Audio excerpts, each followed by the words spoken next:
Hi guys, this is Dr. Jared Wilson with Gateway Chiropractic. Now I wanted to teach you today foam rolling of the thoracic spine, the mid-back. Lie on the foam roller so your mid to upper back rests on it and engage your core. Place each hand behind your ears with the elbows out wide to open up the chest. Slowly roll up and down the foam roller.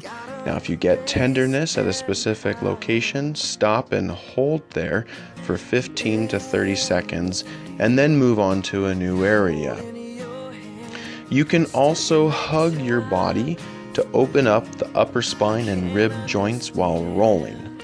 Now, it is very critical to maintain a neutral spine, a solid line between your hips and your shoulders with the low back slightly arched, and avoid extending the head back or lifting the head too much.